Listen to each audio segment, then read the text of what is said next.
Hello everyone, आप सभी का स्वागत है क्वेश्चन बॉक्स यूट्यूब चैनल पर। और आज है डे 7 हमारे डिस्कशन का, जहां पर हम पिछले 6 दिनों से लगातार डिस्कस करते आ रहे हैं the monk who sold his Ferrari को। हम जो डिस्कस करते हैं उसमें हम कवर करते हैं रूल्स ऑफ ग्रामर को, उसके अलावा वोकेबलरी को जिसमें शामिल रहते हैं one word substitution, idiom phrases और उसके अलावा एंटोनिम सिनोनिम। इसके अलावा हम लोग देखते हैं कि कॉम्प्रिहेंशन स्किल्स को आप लोग कैसे इम्प्रूव कर सकते हैं, क्योंकि मेजर पोर्शंस जैसे कि चाहे तो वो पैराग्राफ हो चाहे तो वो क्लोज टेस्ट हो, वो डिपेंड करता है कि आपकी कॉम्प्रिहेंशन स्किल्स कैसी हैं। उसको तभी आप बहुत अच्छे से टैकल और सॉल्व कर पाएंगे।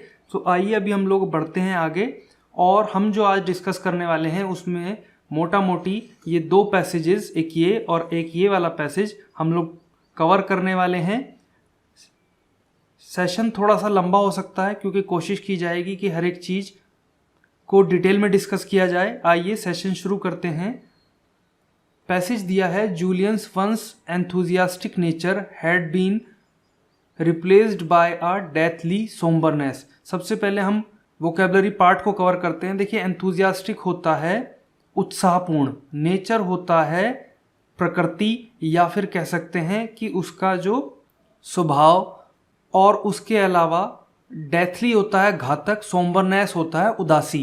कि जब आप कोई दुखी होकर के किसी चिंता में मग्न हो उसको सोम्बरनेस कहा जाता है। एक शब्द में बात करें तो उदासी। अब समझिए, जूलियंस यहाँ पर यूज हुआ है तो ये जो अपोस्ट्रोफी है और ये एस है, अपोस्ट्रोफी एस मतलब दिखाता है कि पोजेशन को। जूलियन का एक समय जो उत्साहपूर्ण स्वभाव था वो अब रिप्लेस होता है, बदल दिया जाना। एक चीज से, कोई एक चीज की जगह दूसरी चीज को ला करके रख देना, उसको रिप्लेस कहते हैं। रिप्लेस कर दिया गया था घातक उदासी के द्वारा।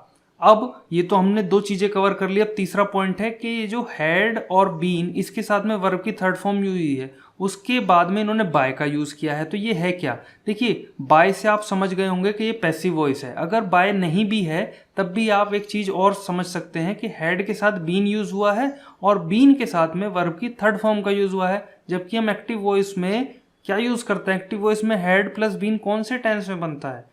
पास्ट परफेक्ट में। तो पास्ट परफेक्ट में आप यूज करते हैं had plus been plus verb की फर्स्ट फॉर्म और उसके साथ में आईएनजी। लेकिन यहाँ पे यूज किया हुआ है वर्ब की थर्ड फॉर्म, तो इसलिए इसको आप इस प्रकार से भी समझ सकते हैं कि ये पैसिव वॉइस है।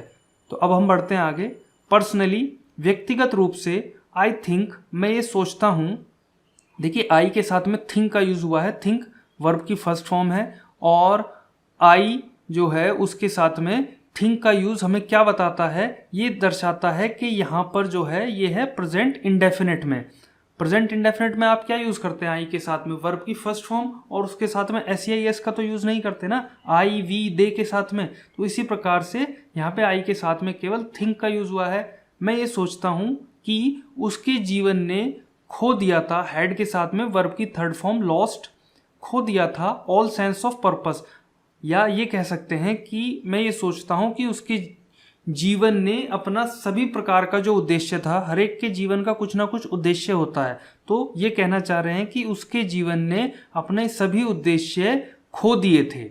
देखिए, एंथुजियास्टिक बताया गया था उत्साहपूर्ण होता है, ये एक एडजेक्टिव है जिसका मतलब होता है फुल ऑफ एक्साइटमेंट। एक्साइटमेंट होता है उत्तेजना, यानी कि जो उत्तेजना से भरा हुआ हो, या फिर फुल ऑफ इंटरेस्ट, रुचि से भरा हुआ हो। इन समथिंग, समथिंग मतलब किसी वस्तु में या किसी चीज में कह सकते हैं आप, किसी चीज में जो पूरी उत्तेजना या फिर पूरी रुचि से भरा हुआ हो। उसके अलावा सोम्बरनेस बताया था उदासी होता है, ये एक नाउन है। A feeling of thoughtful sadness, जब आप विचार मग्न हो और उदास हो, विचार मग्न उदासी की भावना को सोम्बरनेस कहा जाता है। आई होप कि अभी तक आप लोगों को समझ में आ रहा होगा। अगर अच्छा लग रहा है तो लाइक कर दें। आइए अब हम लोग बढ़ते हैं आगे। परहैप्स, शायद से, द सैडेस्ट थिंग, कि जो सबसे दुखी यानी कि सैडेस्ट, और ये है क्या? Superlative degree. सुपरलेटिव डिग्री से पहले कई बार मैं बता चुका हूं कि दा का यूज किया जाएगा। सैडेस्ट थिंग, और ये है क्या? ये है एक एडजेक्टिव जो कि थिंग, जो कि एक नाउन है, उसकी विशेषता बता रहा है। और उससे पहले दा का यूज इसलिए हुआ है क्योंकि ये एक सुपरलेटिव डिग्री है। तो सबसे जो दुखद बात थी वो ये थी कि that he had also lost his focus in the court room, focus होता है ध्यान, और कोर्ट रूम मतलब न्यायालय कक्ष, कि उसने ही हैड ऑल्सो, अब यहाँ पे हैड के साथ में वर्ब की थर्ड फॉर्म का फिर से यूज हुआ है कि उसने न्यायालय कक्ष में अपना ध्यान भी खो दिया था, अपना फोकस भी खो दिया था। Where he would once dazzle, dazzle मतलब इंप्रेस कर देना, आश्चर्यचकित कर देना या भौचक्का कर देना। All those present with an elegant, elegant होता है वाक चतुर या फिर बोलने की कला, जहां पर वो एक समय सबको आश्चर्यचकित, जो सभी उपस्थित होते थे, ऑल दोज प्रेजेंट मतलब उपस्थित हुए सभी लोगों को आश्चर्यचकित कर देता था। विद एन एलिगेंट मतलब बोलने की कला से, and air tight closing argument, argument होता है बहस, एयर टाइट क्लोजिंग मतलब जहां से हवा भी पार ना कर सके। इसका मतलब ये हो जाएगा उस तरह के आर्गुमेंट जिनका कोई तोड़ ना निकाल सके, उस तरह के आर्गुमेंट से वो सबको डेजल आश्चर्यचकित कर देता था एक समय, जहां पर अब वो ही नाउ ड्रोन्ड ऑन, ड्रोन की सेकंड फॉर्म यहां पे यूज हुई है ड्रोन्ड, और ड्रोन ऑन का मतलब होता है सपाट हो जाना या फीका बोलना बहुत ज्यादा, उसमें कोई तेज की कमी या फिर बोलने की कला अब नहीं रह गई थी। ये कहना चाह रहे हैं कि अब वह, नाउ मतलब अब, और ही मतलब वह, ड्रोन ऑन फीका हो गया था फॉर आवर्स, घंटों के लिए वो फीका या सपाट हो गया था। रैम्बलिंग घिसटना होता है, रैम्बलिंग अबाउट ऑब्सक्योर, ऑब्सक्योर मतलब अस्पष्ट, धुंधले, जिनका कोई स्पष्टता जिनमें ना हो, उन मामलों को रैम्बलिंग अबाउट ऑब्सक्योर केसेस यानी कि अस्पष्ट मामलों में के बारे में घिसटता रहता था या उनको रगड़ता रहता था। That had little or no bearing on the matter before the court, जिनका कोई ना के बराबर या बहुत कम या बिल्कुल भी नहीं संबंध था, बियरिंग मतलब संबंध होना, on the matter before the court, court के सामने जो मामले थे उनका उन मामलों से कोई संबंध या तो नहीं था या बहुत ना के बराबर था। अब एक चीज समझिए आप, अभी हमने वोकेबुलरी पार्ट तो कवर कर लिया है इस पूरे के पूरे सेंटेंस का, यहां से लेकर के यहां तक सेंटेंस है ये। अब इसमें क्वेश्चन किस प्रकार से बन सकते हैं, यहां वो बना सकते हैं इस प्रकार से कि वुड के साथ में, अब ये पास्ट फॉर्म है और डेजल्ड लगा सकते हैं, तो ध्यान दीजिएगा वुड के साथ में आप हमेशा फर्स्ट फॉर्म का यूज करेंगे, सेकंड या थर्ड फॉर्म का यूज नहीं होना है, तो डेजल बिल्कुल ठीक है। उसके अलावा क्या कर सकते हैं, ऑल दोज की जगह कर सकते हैं वो दोज ऑल प्रेजेंट, लेकिन आप ध्यान दीजिएगा कि ऑल के बाद में ही हमेशा पॉजेसिव प्रोनाउन आती है, माई, हिज, इस प्रकार से, या दोज, है ना, तो ऑल दोज, ऑल माई, इस प्रकार से। माई ऑल नहीं आएगा यहाँ पर, या यहाँ पे आएगा ऑल दोज, ठीक है। विद एन एलिगेंट, ए आ सकता है यहाँ पर एन की जगह, क्यों, क्योंकि वो कुछ भी डाल सकते हैं डालने के लिए तो, लेकिन हमको देखना है कि एलिगेंट शुरू हो रहा है ई से, और जो कि है एक वोवल, तो उसके साथ एन का यूज हुआ है, ठीक है। उसके अलावा आप ये सोच सकते हैं कि ड्रोन जो है ये कहीं उड़ने वाला ड्रोन तो नहीं है, लेकिन नहीं, ये अपने आप में एक फ्रेजल वर्ब है जिसका मतलब मैं बता चुका हूँ, फीका पड़ जाना या सपाट हो जाना, और तो कुछ नहीं है इसमें जिसमें क्वेश्चन बन सकता है। अब हम लोग बढ़ते हैं आगे। वेयर वंस, जहां एक समय, he would react gracefully, gracefully मतलब विनम्रता से, शालीनता से, एक समय जहां पर वो शालीनता से प्रतिक्रिया, रिएक्ट मतलब प्रतिक्रिया देता था, वुड के साथ देखिएगा रिएक्ट फर्स्ट फॉर्म है उसका यूज हुआ है, शालीनता से प्रतिक्रिया देता था to the objections of opposing counsel, जो कि प्रतिवादी वकील थे या फिर दूसरी पार्टी के जो वकील थे उनके विरोधों को, ऑब्जेक्शंस को वो बहुत शालीनता से प्रतिक्रिया देता था। ही नाउ डिस्प्लेड, उसने अब प्रदर्शित किया, अ बाइटिंग सार्केज्म, बाइटिंग मतलब तीखा और सार्केज्म मतलब व्यंग, एक तीखा व्यंग प्रदर्शित किया, दैट सीवियरली, जिसने सीवियरली मतलब बहुत गहनता से या फिर बहुत बुरी तरीके से, टेस्टेड परीक्षण किया, द पेशेंस ऑफ जजेस, जजों के धैर्य का परीक्षण बहुत बुरी तरीके से लिया, किसने, जो उसने बाइटिंग सार्केज्म का प्रदर्शन किया था, ठीक है। हु हैड अर्लियर, अब जज के बारे में बोल रहे हैं, जज इज हु हैड अर्लियर, जो कि पहले उसको देखते थे, व्यू मतलब देखना और हिम मतलब उसको जो कि पहले उसको देखते थे एज अ लीगल जीनियस, कानून विद के या फिर बहुत ज्यादा कानून के ज्ञाता के तौर पर उसको देखते थे। सिंपली पुट का मतलब हो जाएगा, सीधा सीधा कहें तो Julian spark of life had begun to flicker, flicker मतलब टिमटिमाना, स्पार्क कह सकते हैं आप, कह सकते हैं एक प्रकार का ज्वाला, कि जो उसके जूलियन के जीवन की ज्वाला थी वो अब टिमटिमाने लगी थी। देखिएगा हैड के साथ में इन्होंने वर्ब की थर्ड फॉर्म का यूज किया है विच इज बिगन। तो इसकी फर्स्ट फॉर्म क्या होती है? फर्स्ट फॉर्म होती है बिगिन, सेकंड फॉर्म होती है बिगेन और थर्ड फॉर्म होती है बिगन। ठीक है, तीनों फॉर्म हमने कवर कर ली है। ध्यान दीजिएगा फ्लिकर मैंने बताया आपको टिमटिमाना, और सिंपली पुट ध्यान दीजिएगा इसको आप अपनी जो बोलचाल की भाषा है तो उसमें आप इसको यूज कर सकते हैं। अभी समझ लेते हैं हमने क्या नए वर्ड सीखे यहाँ से। सबसे पहला डेजल था जिसका मतलब था आश्चर्यचकित करना या प्रभावित करना। डेजल इज अ वर्ब जिसका मतलब है to impress somebody very much, किसी को बहुत ज़्यादा इम्प्रेस प्रभावित कर देना। अगला है एलिगेंट विच इज एडजेक्टिव, इसका मतलब है वाक चातुर्य या फिर बोलने की कला, और डेफिनेशन है इसकी able to use language and express your opinion well especially when you speak in public. Able to use your language यानी कि अपनी बोलने की या फिर अपनी भाषा का अच्छे से यूज करना या फिर अपनी जो ओपिनियंस हैं उनका अच्छे से उनको व्यक्त करना, जबकि आप ऐसे समय में विशेषतः जब आप पब्लिक में बोल रहे हों।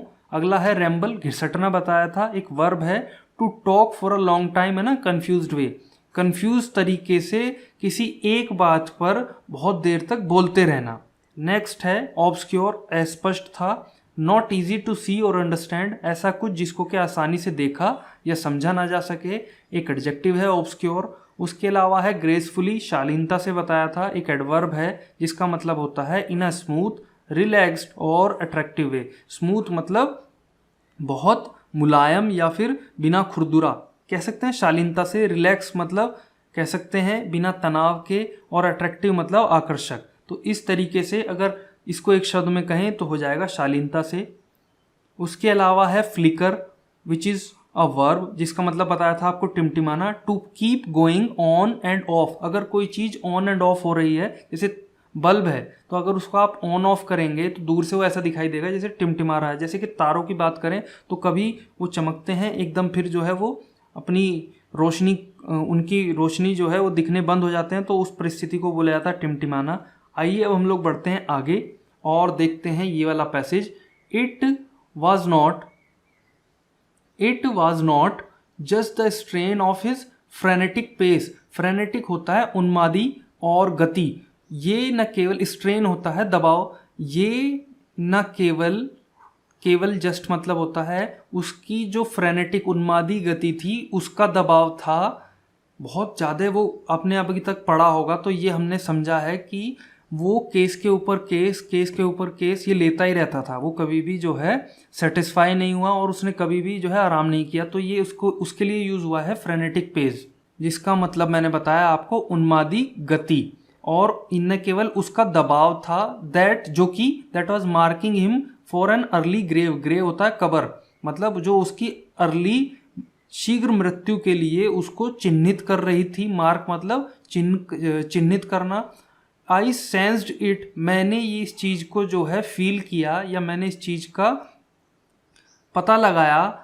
इट वेंट फार डीपर, की ये बहुत आगे चली गई थी या फिर ये बहुत गहरी, फार डीपर मतलब बहुत गहरी चली गई थी। It seem to be a spiritual thing, यह प्रतीत होती थी एक स्पिरिचुअल मतलब आध्यात्मिक चीज जैसा प्रतीत होती थी। ऑलमोस्ट एवरी डे, लगभग हर दिन, ही वुड टेल मी, वो मुझसे बोलता था, that he felt no passion, passion होता है जुनून, किसी काम को करने की ललक, तो उसको कोई पैशन या फिर कोई जुनून अब फील नहीं होता है। फॉर वॉट, जो कि ही वॉज डूइंग, जो कि वो कर रहा था। इसका मतलब ये कह सकते हैं आप इसको कि लगभग हर दिन वो मुझे बताता था कि वो जो काम कर रहा है उसके लिए उसको अब कोई और जुनून महसूस नहीं होता था। And was enveloped by emptiness, emptiness होता है खालीपन और एनवेलप्ड हो जाएगा घिरा हुआ, और वो अब जो है खालीपन से घिरा हुआ था। जूलियन सेड, जूलियन ने कहा, दैट कि as a young lawyer, young एक एडजेक्टिव है, लॉयर एक नाउन है, और यंग से पहले ए का यूज इसलिए हुआ है क्योंकि ये वाई से शुरू हो रहा है विच इज़ अ कॉन्सोनेंट। तो जूलियन ने कहा कि एज अ यंग लॉयर, एक जवान वकील के रूप में, he really loved the law, उसे वास्तव में पसंद था कानून। ठीक है। इवन दो ही वाज, भले ही, इवन दो का मतलब होता है भले ही वाज इनिशियली, इनिशियली मतलब प्रारंभिक रूप में या फिर प्रारंभिक तौर पर, पुश्ड इनटू इट, धकेल दिया। पुश मतलब धकेलना, और किसी चीज में धकेलना, इनटू इट से मतलब है पुश्ड इनटू द लॉ। और इवन दो, भले he was initially pushed into it by the social agenda of his family, कि वही ये कह रहे हैं भले ही उसको शुरू में उसके परिवार के सोशल एजेंडा द्वारा, सामाजिक एजेंडा, एजेंडा होता है कार्यसूची, सामाजिक कार्यसूची के द्वारा इस काम में धकेल दिया गया हो, लेकिन जब वो जवान था तब उसको जो कानून था वो बहुत ज़्यादा पसंद था। द लॉज कॉम्प्लेक्सिटीज, कॉम्प्लेक्स होता है जटिलता, और कॉम्प्लेक्सिटीज हो जाएगा जटिलताएं, जो कानून की जटिलताएं थी और इंटेलेक्चुअल चैलेंजेस थे, यानी कि इंटेलेक्चुअल होता है बुद्धिमत्ता कह सकते हैं आप इसको, और had kept him spell bound, spell bound मतलब मंत्रमुग्ध, एंड फुल ऑफ एनर्जी, ऊर्जा से भरा हुआ रखते थे। कीप हिम मतलब रखना। तो जो कानून की जटिलताएं और इंटेलेक्चुअल चैलेंजेस थे वो उसको मंत्रमुग्ध और ऊर्जा से भरा हुआ रखते थे। आइए अब हम लोग देखते हैं कि हम लोगों ने वोकैबुलरी पॉइंट ऑफ व्यू से क्या सीखा।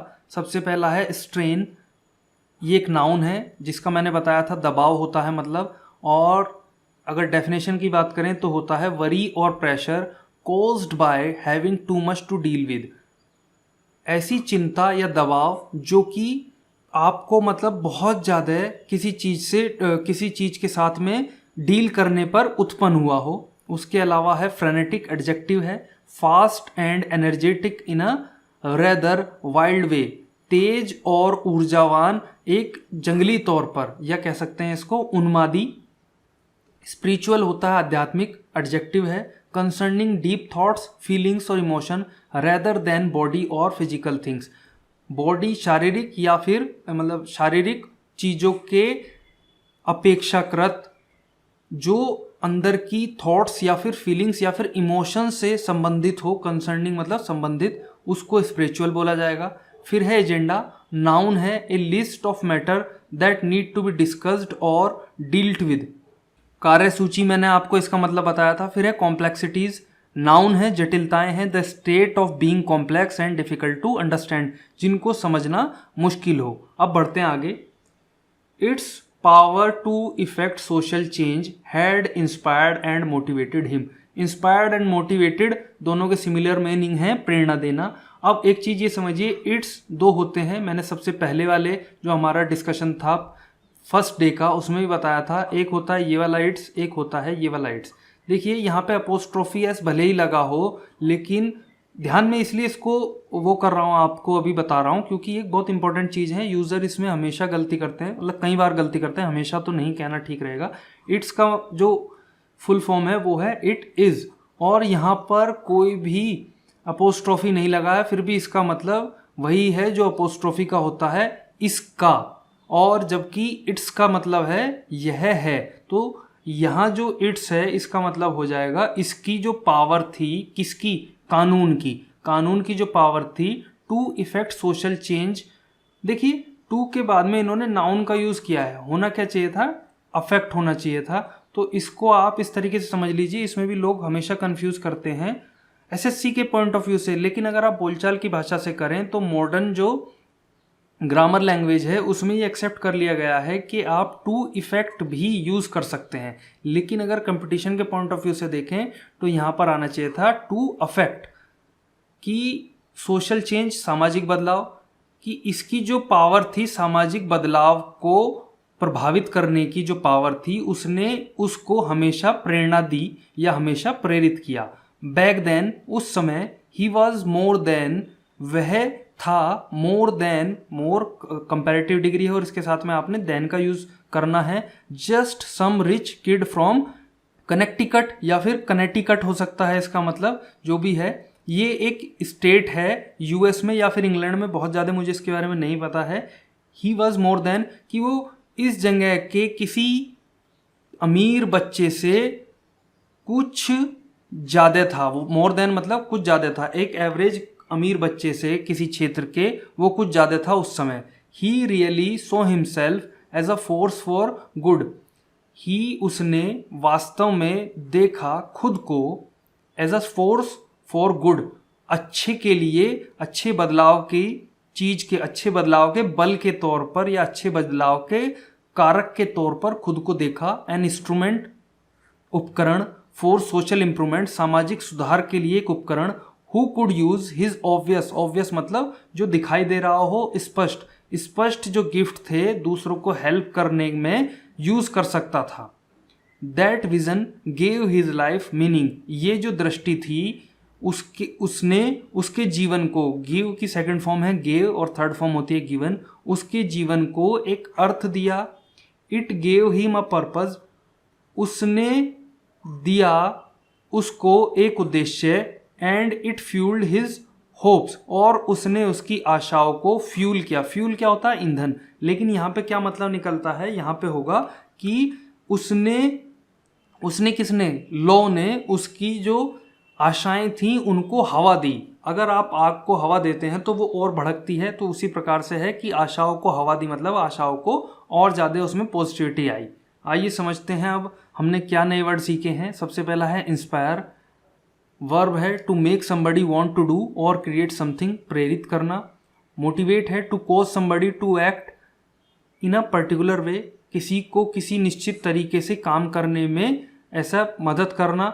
इंस्ट्रूमेंट उपकरण होता है, a tool that is used for doing a particular job और टास्क, एक ऐसा उपकरण जो कि किसी निश्चित काम या कार्य को करने के लिए यूज किया जाता है।